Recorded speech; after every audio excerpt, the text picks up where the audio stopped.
You want to set it on? I am scared to do so. Reach that. Yeah. Notorious B.I.G, Biggie Smalls, hops onto the rap scene and it starts creating a buzz that's one of a kind. Now, between 1993 and 1994, he befriends Tupac Shakur, and Tupac Shakur becomes Notorious B.I.G's mentor, best friend, and he guides him into the music realm to the point where Tupac Shakur was an established artist at that time, and he's taking Notorious B.I.G on tour with him, allowing him to perform in front of a ready set fan base from Tupac Shakur. Those two are very, very close, and their friendship is growing rapidly. Now, in 1994, Biggie Smalls is about to release his debut album, but there's a slight problem. Up until that moment, he was going by the nickname Biggie Smalls. But Biggie Smalls, that particular name, was already in use by a gentleman called Tim Bigelow that had released already 3 songs by that nickname Biggie Smalls.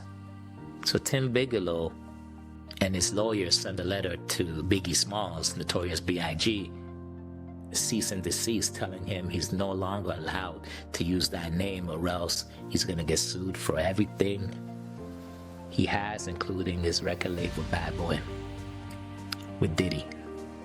So Biggie Smalls from that day, from 1994, publicly tells everybody he's no longer Biggie Smalls. His new name is Notorious B.I.G. Got some papers in the mail. Original Biggie Smalls say he gonna sue me for everything I got if I use his name again. So please, nobody, if you see me, my name is the Notorious B.I.G. You call me Big, Notorious Big, whatever. No more Biggie Smalls. That is dead. Now here's where the interesting part is.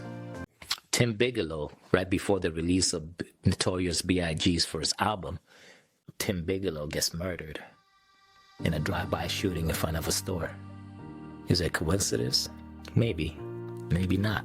September 1994, Biggie Smalls releases his debut album and it skyrockets to the top. With no legal issues associated with the prior use of the name Biggie Smalls, because the original Biggie Smalls, Tim Bigelow, is no longer alive. Now, Biggie Smalls' popularity starts growing rapidly. A month later, in November, Tupac Shakur gets shot 5 times in the studio. And who was present at that time? Notorious B.I.G, Biggie Smalls. There was dozens of rappers there, dozens of entourages, but nobody's seen anything. Tupac Shakur believes he was set up by Biggie Smalls and the rest of his entourage. Speculation, probably, maybe, who knows, right? But let's go back to Timothy Bigelow, the original Biggie Smalls. Notorious B.I.G claimed they had no knowledge of the original Biggie Smalls, Tim Bigelow, claiming that they got the original name from a movie. Maybe that's true, maybe it's not. But in 1994, the same year that Tim Bigelow was murdered, prior to Biggie Smalls' debut album release in September, up until that moment, Notorious B.I.G and Tupac Shakur were best friends. It's all documented. They performed everywhere. They called each other amazing friends. And they were close just like this. Wherever Biggie Smalls was, he seen Tupac. Tupac acted like a mentor to him, a big brother, showing him the ropes of everything. And they were always around each other. But you know who was always around there at the same time too? Tim Bigelow. Tupac Shakur and Tim Bigelow were just as close friends as Biggie Smalls, Notorious B.I.G, and Tupac Shakur.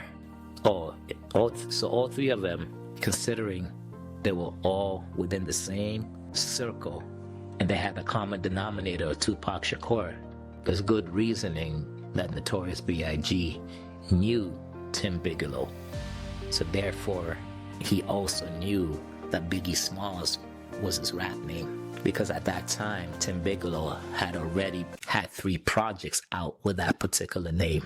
So the story of Notorious B.I.G. getting its name from a movie, yeah, there was a Biggie Smalls in the movie, yes. Yes, there was a Frank White in a movie, but also, yes, there was also a Biggie Smalls in your immediate circle group, in your immediate friend group that happened to be super close friends with your best friend, Tupac Shakur. Now, how do we know this? Because Tupac said so. Tupac Shakur releases a song called God Bless the Dead. And within that song, the first couple of words is him bigging up his fallen friend, his murdered friend, Tim Bigelow. Rest in peace, he says. Rest in peace, Biggie Smalls. So for someone to believe that Notorious B.I.G. never knew the original Biggie Smalls, never heard that name, nah,